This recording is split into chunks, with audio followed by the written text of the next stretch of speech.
Did you bring it? Om Namo Bhagavate Vasudevaya. Om Namo Bhagavate Vasudevaya. Om Namo Bhagavate Vasudevaya.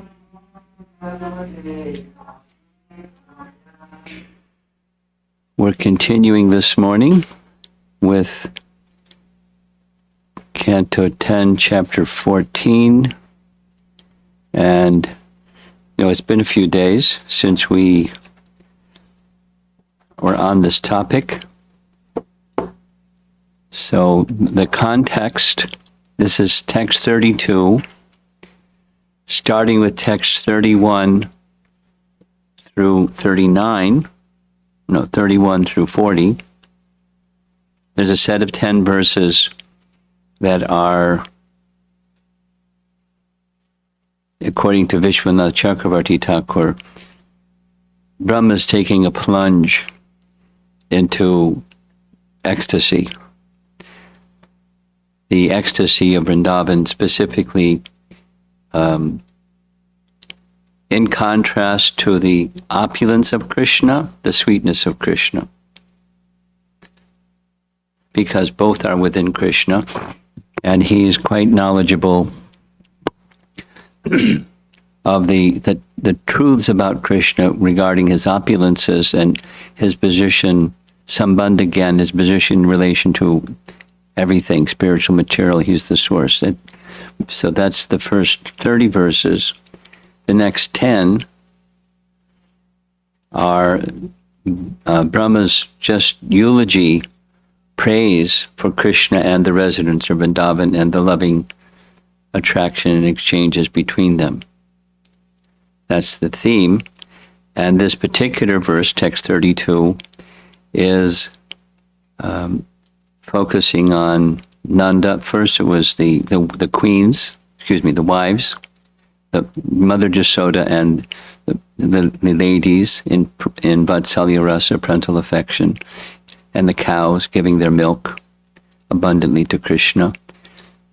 Now 32, the focus has shifted to all the residents of Vrindavan, starting with Nanda Maharaj, the cowherd men, and all other inhabitants of Braja. And he is aho bhagya, twice. How greatly fortunate are Nanda Maharaj,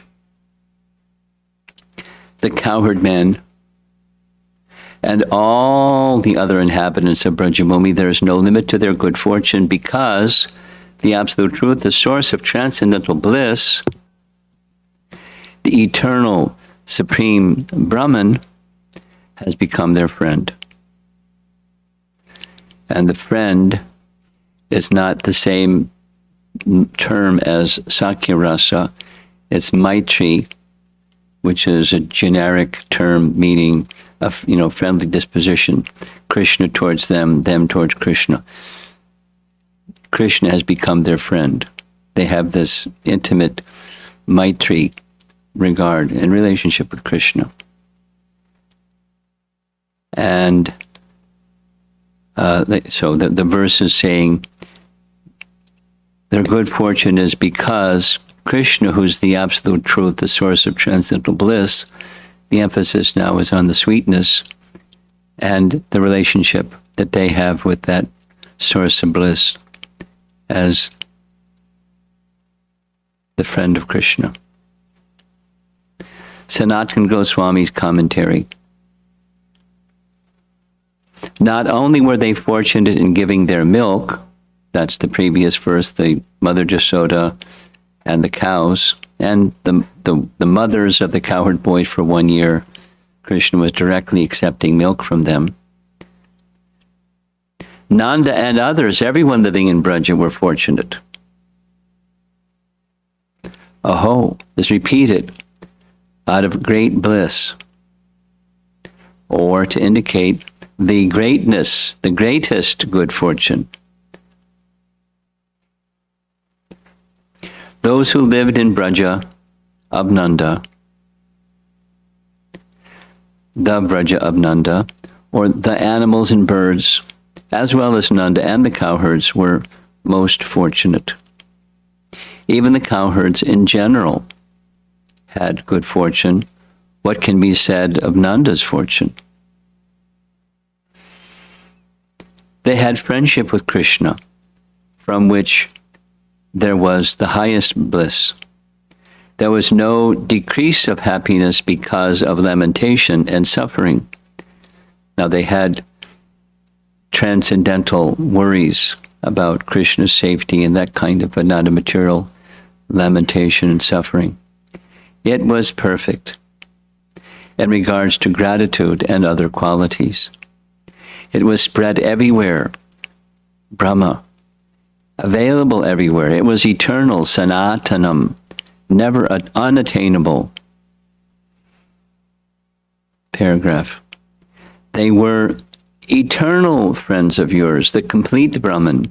By eternal friendship, he was eternally present with them. Not only did he save them from dangers, but bestowed the highest bliss, Aishvarya and Madhurya, the protection, power, and the happiness potency. He was the very form of the highest bliss. He gave them pure bliss, param ananda, as a friend, not as the Lord, since that would interfere with the intense prema. So it continues, but I want to comment on that.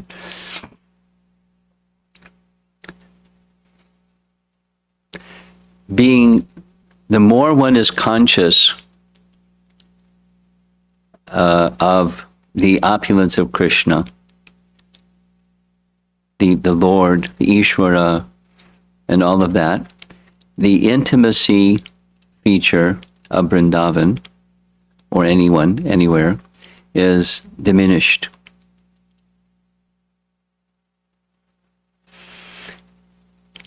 Conversely, when the intimacy is so strong, the opulence feature is diminished. It eclipses. Like an eclipse. When there's an eclipse, it's not that the sun or the moon don't exist, but they're not visible because of the eclipse. Something is obscuring, blocking. So there's something that's blocking the opulence is the intensity of the sweet, loving dealings. So they didn't see Krishna as Lord. They couldn't see Krishna as Lord because of their intense prema. Their intense prema was eclipsing his opulence. He displayed his opulence, but they couldn't relate to it as, oh, he's the Lord. They would sometimes speculate, is he the Lord? Who is he? So the emphasis in this 10-verse section is the good fortune of the residents of Vrindavan. Because of their intense prema, they experienced a bliss that others don't experience, cannot experience, when they simply see Krishna as Lord. Now, we're encouraged to see Krishna as Lord because that's our stage of bhakti. Or say it the other way. It would be pretense. It would be imitation and cheating to pretend that we see Krishna like the residents of Vrindavan see Krishna. We don't.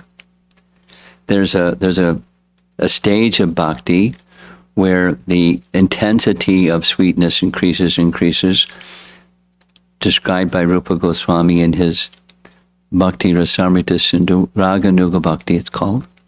And that comes at naturally, not automatically as we discussed, but at a natural evolution of bhakti, especially in the association of those who have that type of bhakti. And our acharyas have it, so we're getting their association. And the Bhagavatam presents it thoroughly also. So now back to the commentary. Though you, this is Brahma to Krishna, though you are the complete Brahman, You have the people of Braja as friends. Though the gopis and Radha are the greatest, this is not described here by Brahma out of shyness because he was acting as a son, or because of the confidential nature of the topic.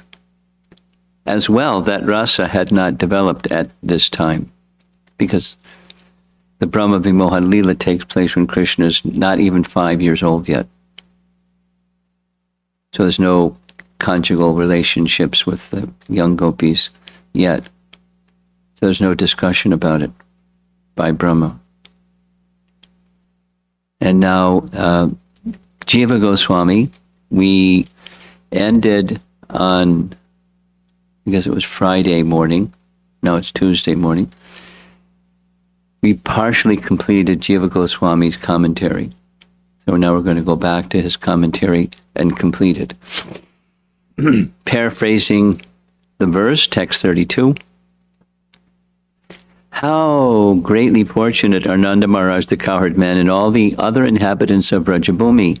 There is no limit to their good fortune because Krishna gave them prema, which is the highest bliss, eternal and complete. And the commentary, your greatness cannot be compared. Remembering that extreme greatness, Brahma speaks again in astonishment. Aho! He is astonished. Astonishment is one of the secondary rasas. Their good fortune is inconceivable. He repeats the phrase with boldness to show their extreme good fortune and indicate his still greater astonishment. Question. Why did you only show astonishment in the beginning? You should say, what is astonishing about them, residents of Vrindavan? Reply. What is astonishing about, or what is the good fortune of Nanda and the other inhabitants of Braja, including the animals and birds? Krishna, who is the greatest bliss, gave them prema, which is deserved by natural friends. They were the objects of his prema. Now, normally we think of the other way around. Prema is a stage of the soul of regard for Krishna with love. That's the direction of, from the living entity, love for Krishna. But this passage is saying they are the object of his love.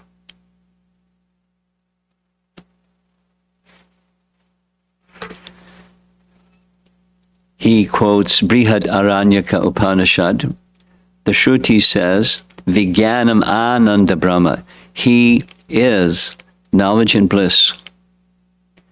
There's a little bliss. And there are many givers of prema in other forms of the Lord, but bliss itself is not the doer in those cases, but bliss itself, Krishna, is the giver of prema to the people of Braja. This is to be known from the Shruti alone. Meaning, that's sufficient. That other places say the same. But Bhagavatam expands. But the Shruti mantra, he is knowledge and bliss. So, and he gave himself to the residents of Braja, so he gave bliss to them, Ananda, through the medium of his prema for them. Parama combined with Ananda means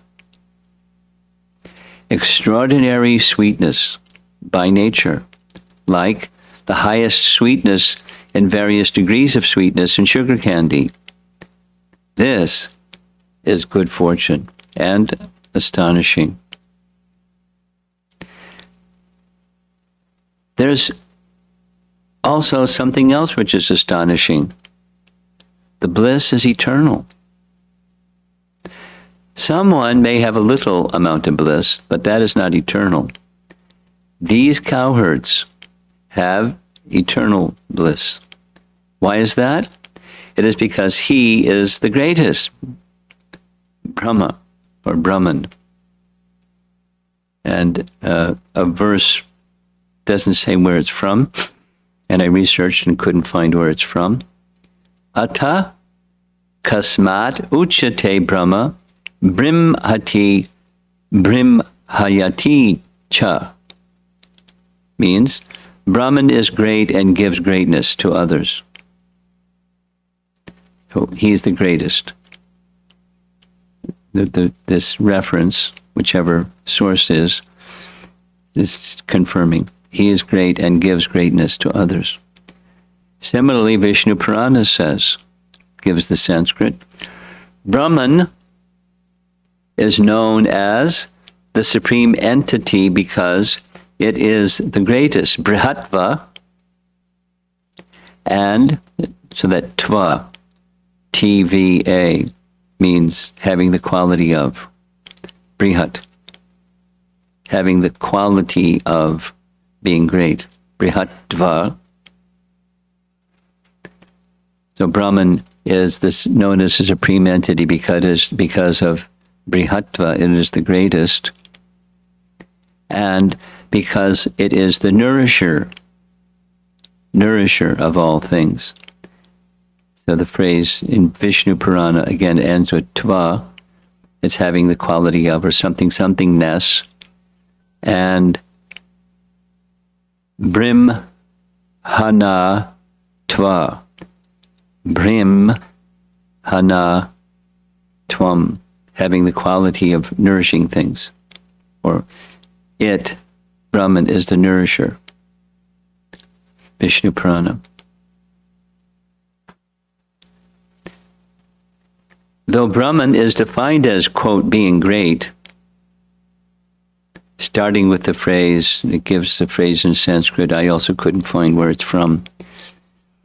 After multiplying the bliss by 100 each time from humans up to Brahma, the Shruti says that the Supreme Brahman has Brahma's bliss multiplied by 100.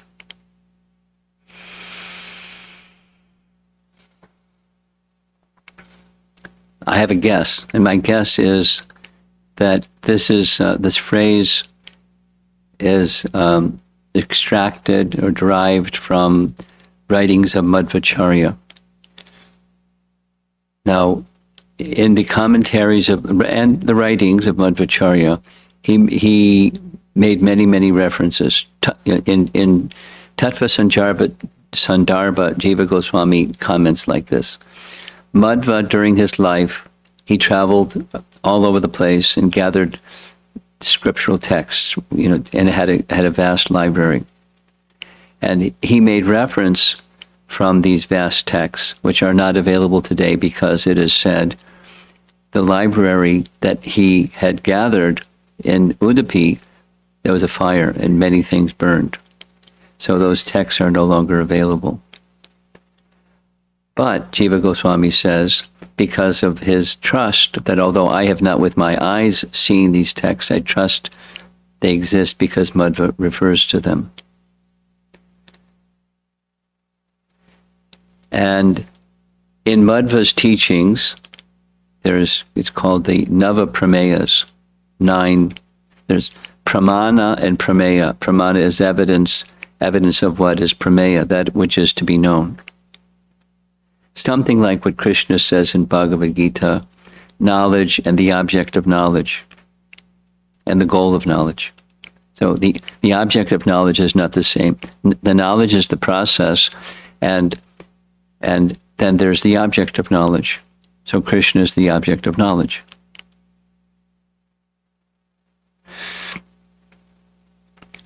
So that's Prameya, that which is to be known. And there's 9 things that are to be known, according to Madhva, from the Vedas.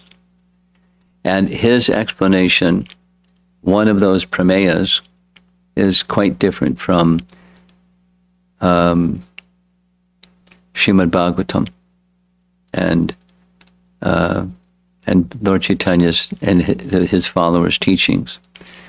And specifically, there's grades of living entities.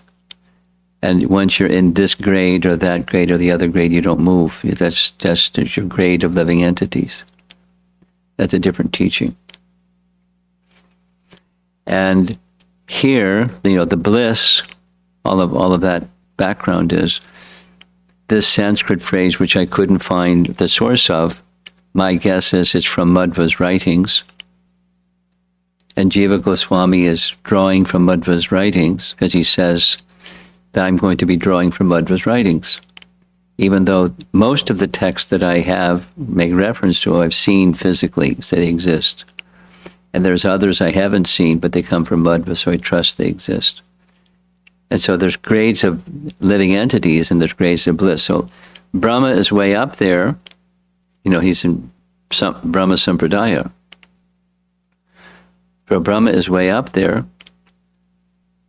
But the bliss of Brahman is Brahma's bliss multiplied by 100 times.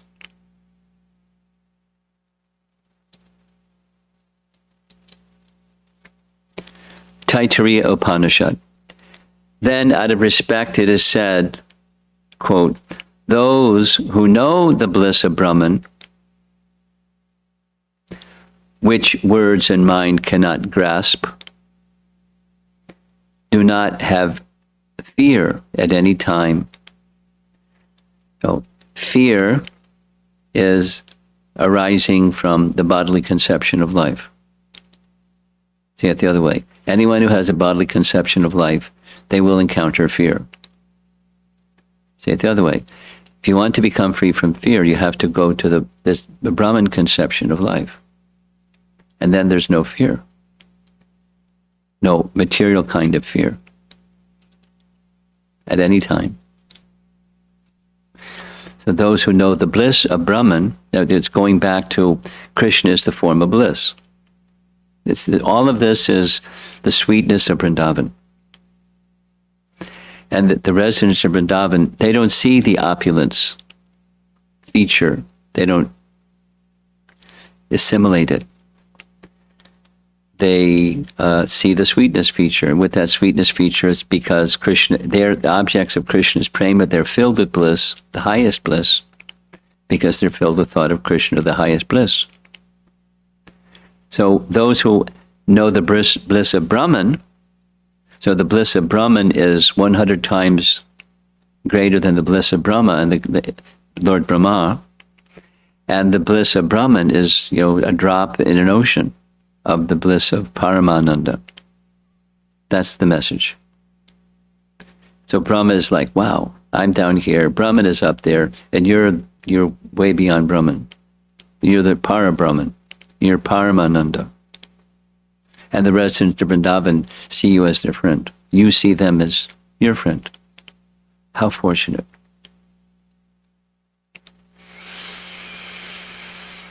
Thus, the Shrutis glorify the unlimited nature of Brahman as that which cannot be described by words or mind,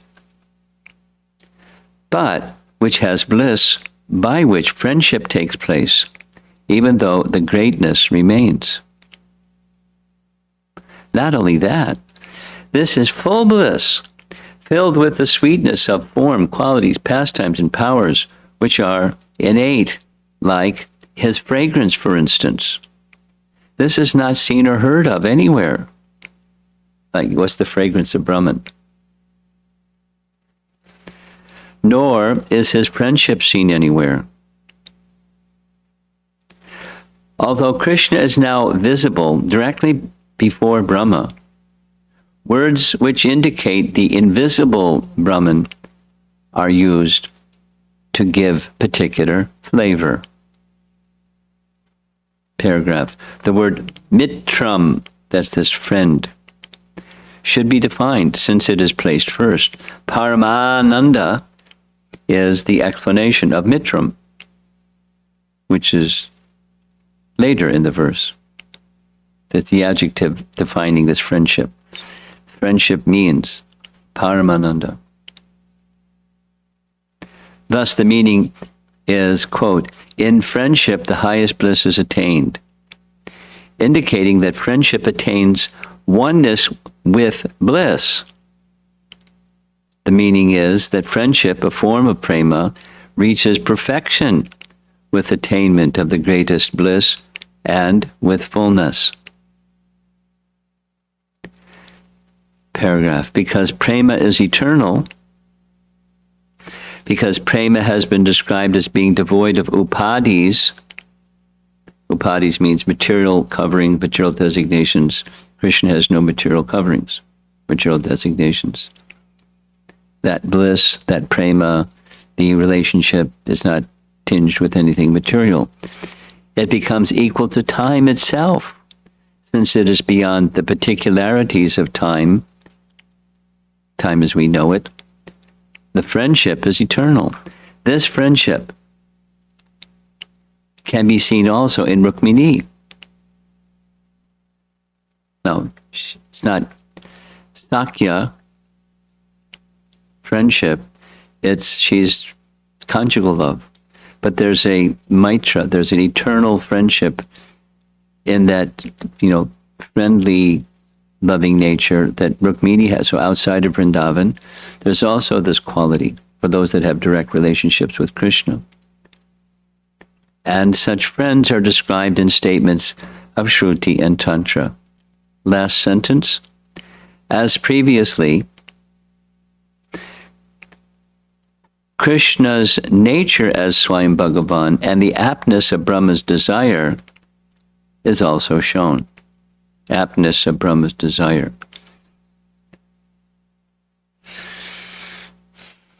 Well, Brahma's not expressing, with this commentary from the previous verse, Brahma's not expressing, I want to become, at least in this section, so far, he's not saying, I want to become a resident of Vrindavan.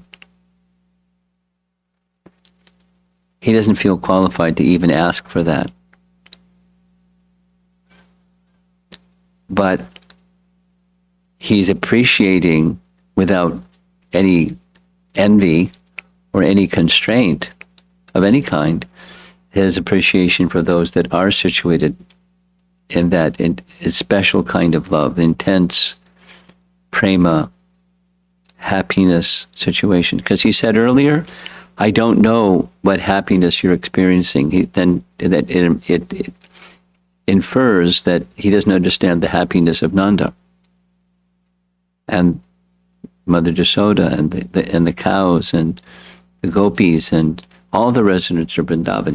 He can't enter into that mystery, nor can we, except for the mercy of those that have that kind of love for Krishna. That therefore one of the essential features in the whole of the bhakti process is to be very eager for mercy. And being eager for mercy doesn't mean we become complacent in our service. We're very active and enthusiastic in our service, but it's not just passion, and doership, be active in our service, and that's going to get mercy. We have to be eager for mercy at the same time. These two things, effort and mercy. It's throughout the whole of the Bhagavatam. It's certainly in Krishna's pastimes. It's certainly brought out again and again in the commentaries.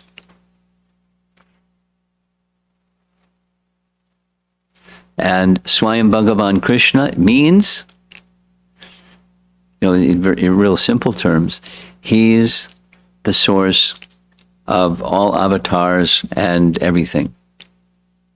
His form,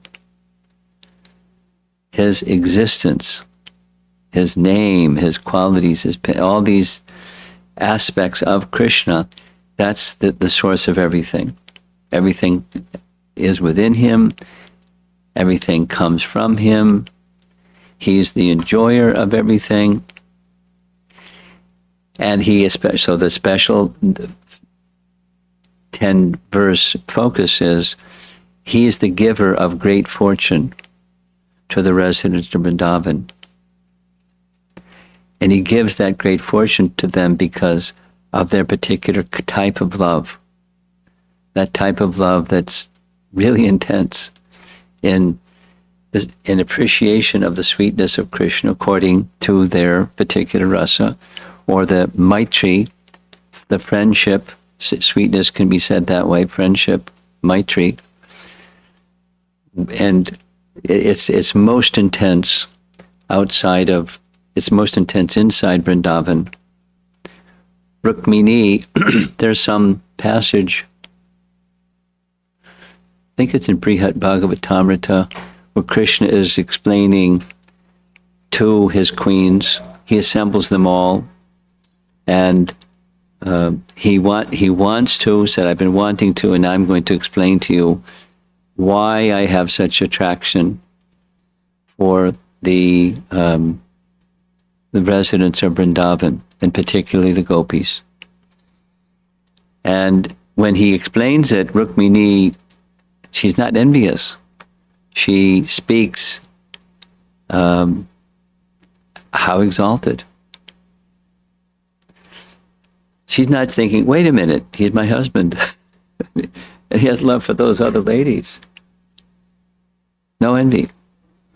How exalted.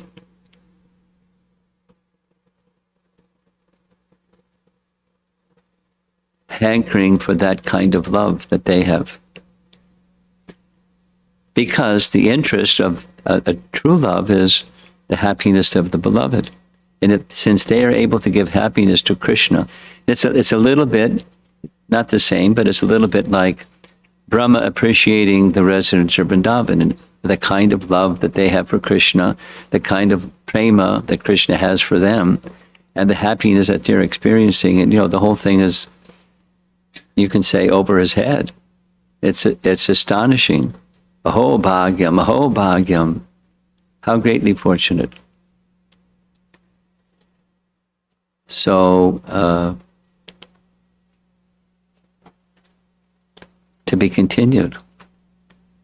Tomorrow morning we'll start with text 33. Let's see if there's some discussion. It's a little after 8 o'clock.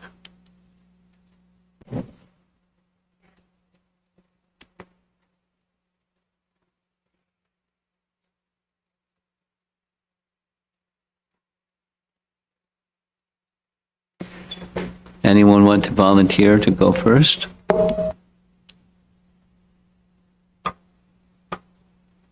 No one volunteering? Let's see if we have something online. Oh, we have one over here.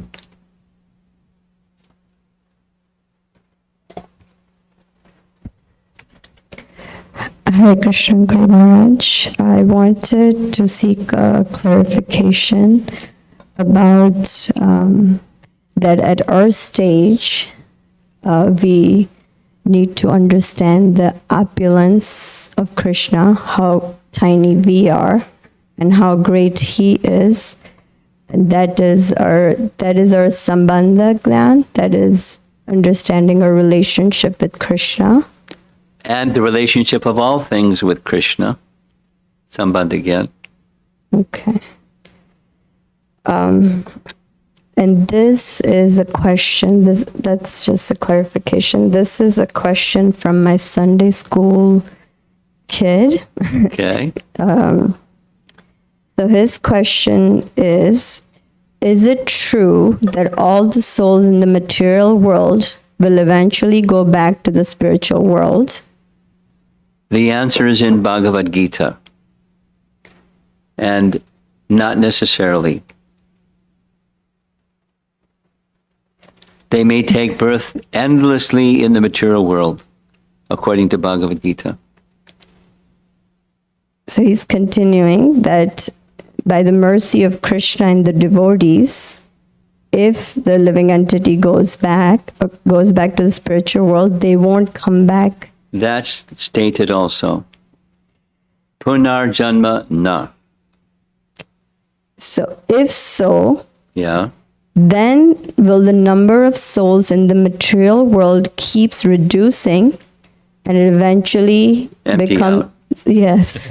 Or will new souls keep, falling from Well, the spiritual? the answer to that very interesting, thoughtful question, compliments to your student who asked that question, please, you convey that.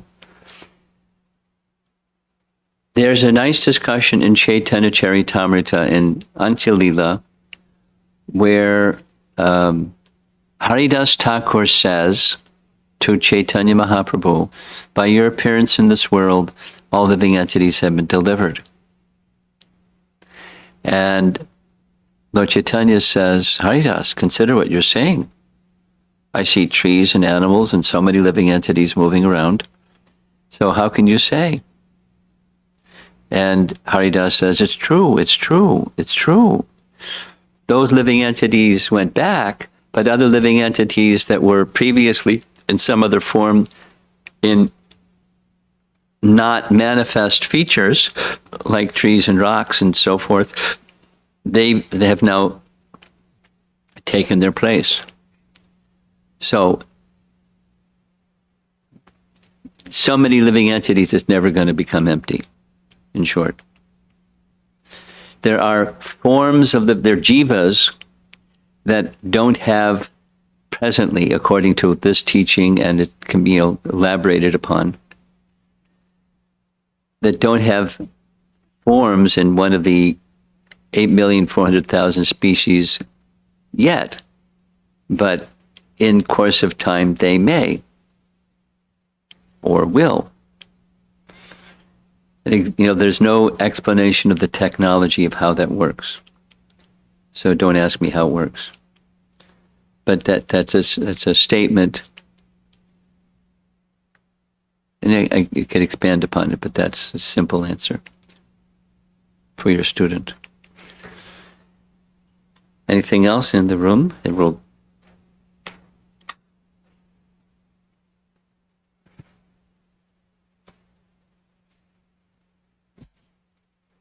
Hare Krishna Maharaj.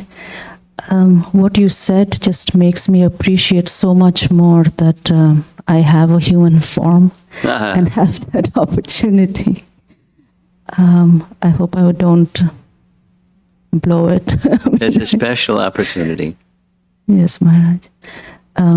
Secondly, talking about Chaitanya Charitamrita, Maharaj, do you plan to give a class on Chaitanya Charitamrita sometime? I'm sure that will happen in the course of time. There's many things on the list. Okay. Please add this as well. So, Okay. thank you. Anything else? No? Okay. Online?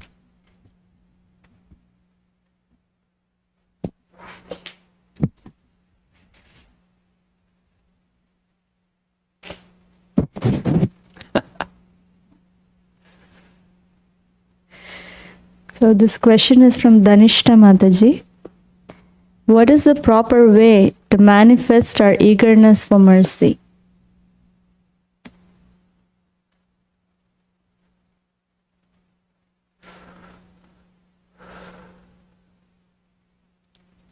Proper way.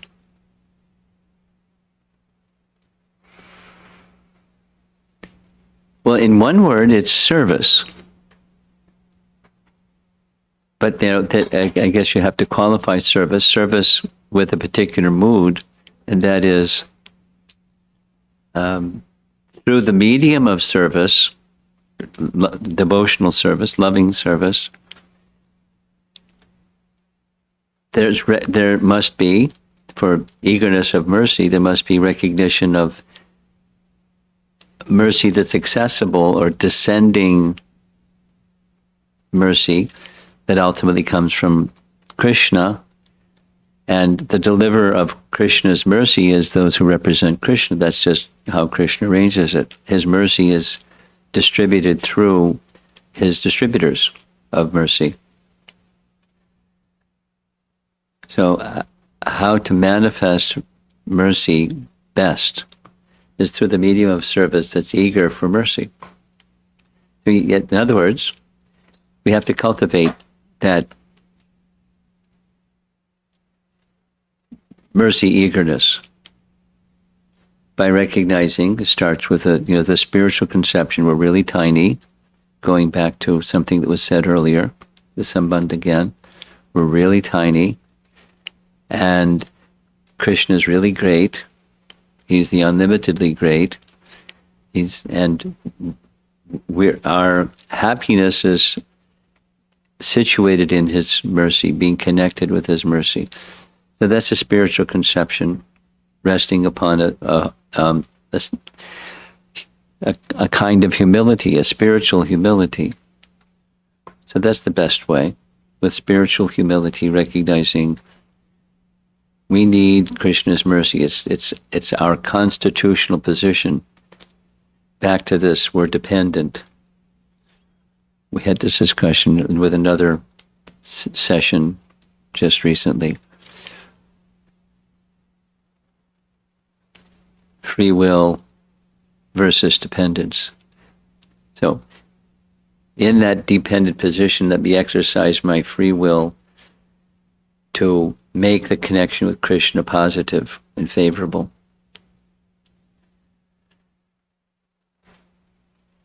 That's a kind of meandering answer to Danishta's question, but I think, unpack it a little bit.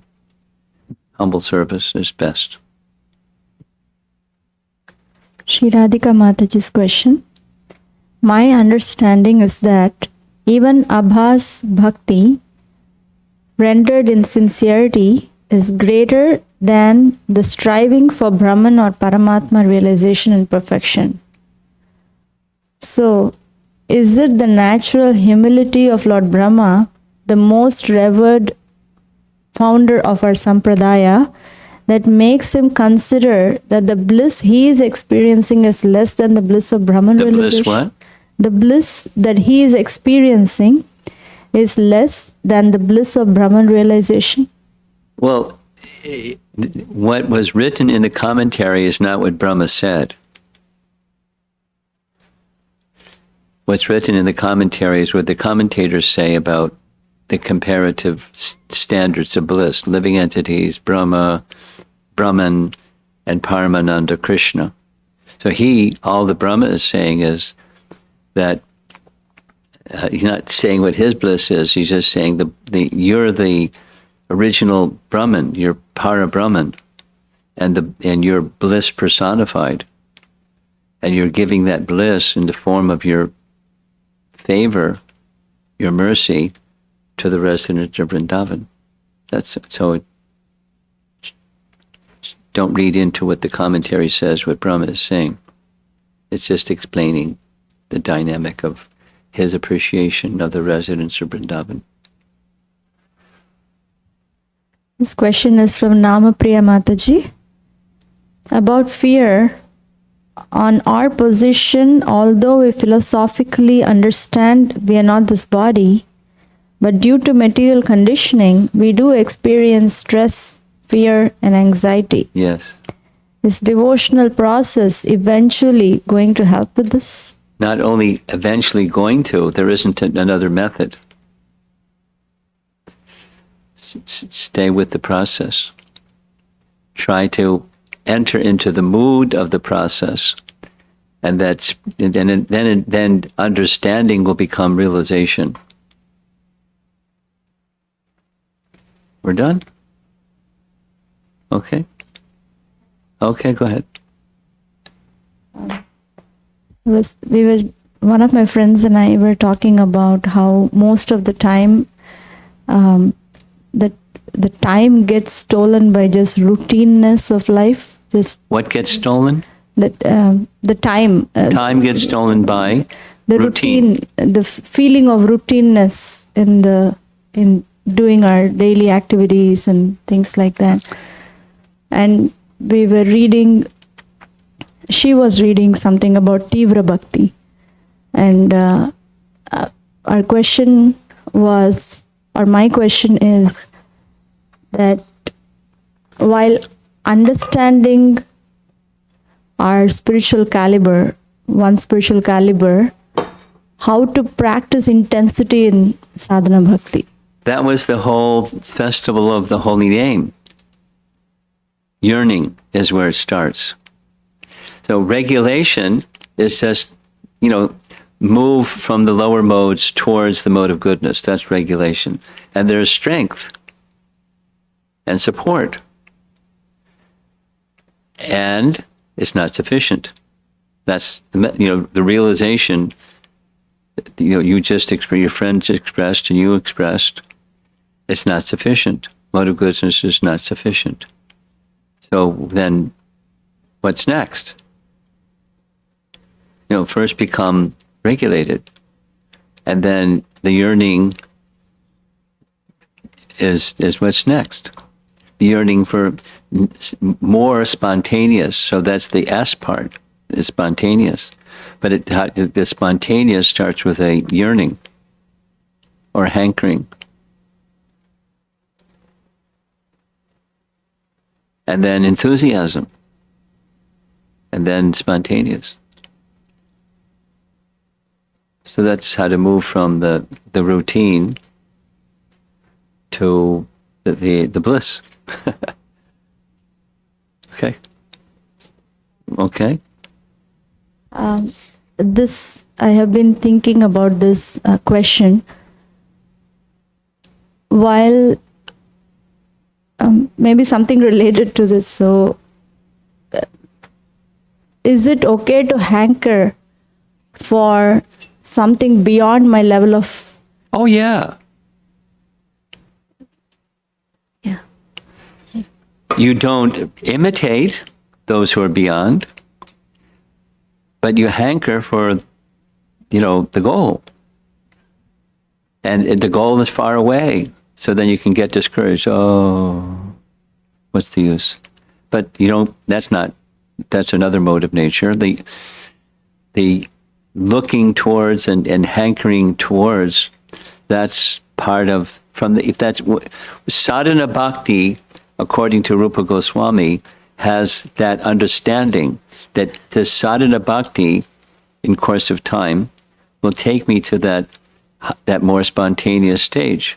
Now, it's not an automatic process. There are steps, and including association with those who have that spontaneous attraction. And, finding happiness in those that have that spontaneous attraction. And like our acharyas, then it inspires the spontaneity. It strengthens the hankering, yearning. And, and so forth. And we do that with some regularity, then it becomes, amplified with eagerness. Anyway, yeah. So the answer to your question is yes.